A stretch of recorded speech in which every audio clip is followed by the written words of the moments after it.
Brian, how about at Verizon Business? I know you all are on a tear. You've absolutely got a massive footprint of 5G.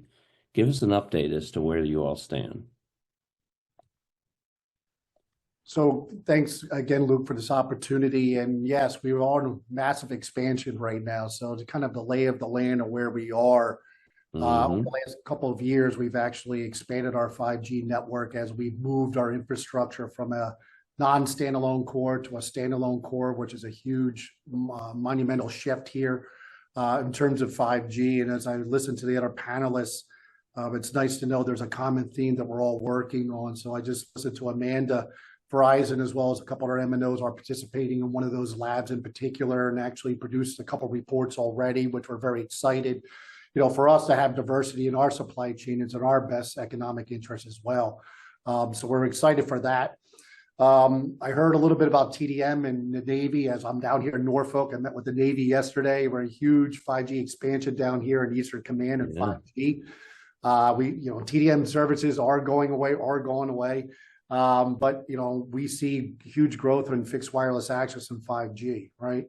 I would say some of the things I've seen here most recently with the new administration that started beginning of year, we started this over the last 18 months, but really ramped up here in the last 6 months is when RTO returned to office, we saw a huge influx of individuals going back to the office. And we'd see things like, well, majority of my communications is all from the mobile device. Now I'm in an office where I have no cellular coverage, right? In a lot of cases, that's by design, right? So as you get into GSA, LEED certified buildings, or depending on the agency's mission and countermeasures, he or she can't use their mobile phone.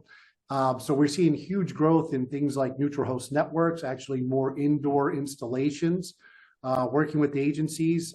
As Dr. Tom Rondeau was mentioning, yes, we are looking at 6G and have already started the planning for that, as well as how do we leverage international operations for us. We're very excited. We just announced last week that we actually, in partnership actually with Mike Loomis's firm, Nokia, expansion of our port projects. So we actually just launched 6 new ports that will be deploying private wireless networks overseas in the UK, building off of what we've already done there today. And then I would say, as we go in the future here, I am very bullish for the next 10 years.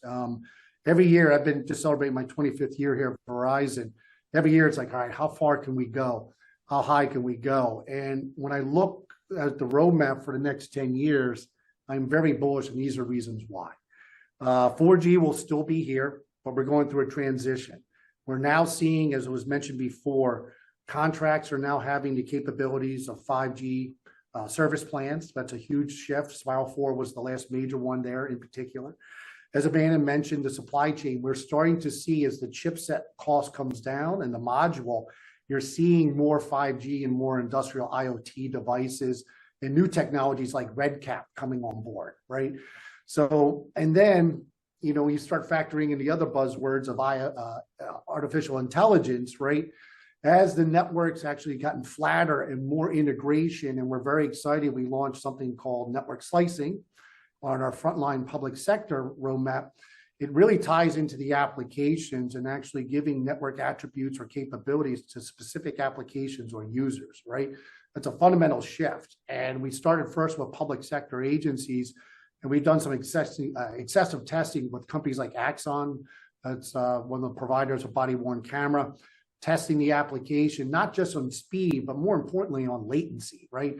And integration into the application, because you're starting to see these app developers or device manufacturers transition, which it just did from 3G to 4G, now are migrating over to 5G because the chipset costs are coming down, the networks are more pervasive, and new capabilities in network slicing.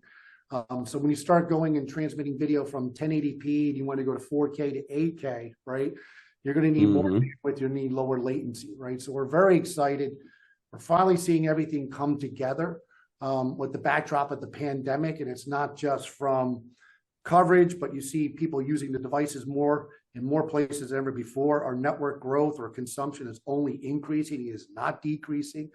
And then you start seeing new technologies like RedCap and other buzzwords that never went away, but IoT has been a huge resurgence that we see.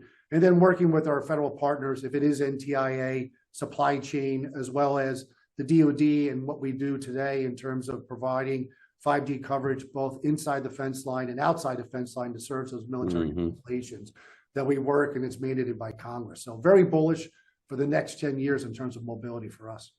Looking